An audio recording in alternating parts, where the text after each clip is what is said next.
Tragedy of human life is not that we suffer. All living things suffer. It is that we suffer with awareness.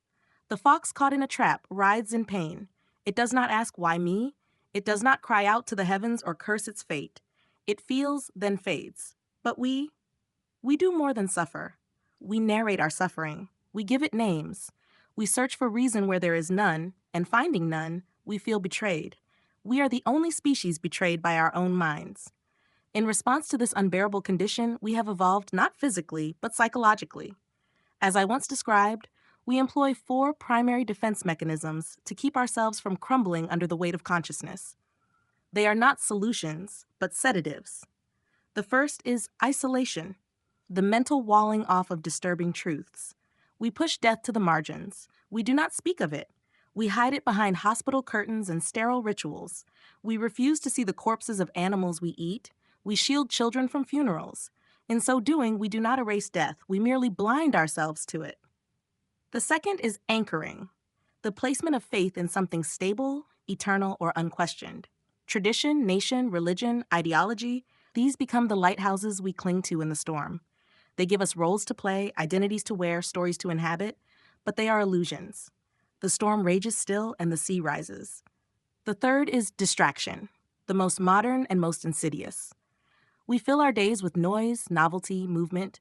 Screens flicker, advertisements promise, we scroll, we swipe, we buy. We chase the next sensation like moths to flame. Anything to avoid the stillness where the truth waits. The fourth is sublimation, the noble transformation of despair into creation. The artist paints not because he is joyful, but because he must not scream. The philosopher writes not from clarity, but from torment. In sublimation, we dress the wound in poetry. But make no mistake, the wound remains. These mechanisms are not shameful. They are necessary. Without them, the mind would collapse. No society could function if all its members saw clearly at once. Civilization depends on shared illusions, on partial blindness. The machine runs on hope, or at least the performance of it. But every so often, someone steps out of the machine. He sees too much. He cannot return. He becomes a stranger, not only to others, but to himself. He is no longer a man, but a witness.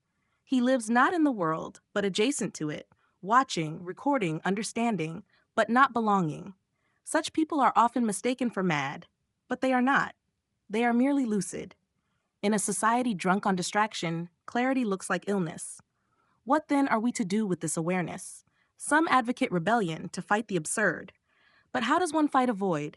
Some retreat into mysticism, to seek union with some imagined absolute. But even the stars will die. Some suggest we laugh. That irony is the only honest response. But even laughter echoes into silence. For my part, I offer no prescription. I do not urge action, nor inaction. I simply describe. This is the condition. You are alive. You know it. And you know you will die. Between those 2 points, all meaning must be invented, and all inventions are lies. But perhaps there is a kind of dignity in facing this lie without flinching. Perhaps it is not heroism, but honesty to say, there is no why. Perhaps the noblest act is not to conquer the absurd, but to endure it, eyes open, voice quiet, heart steady. Minsan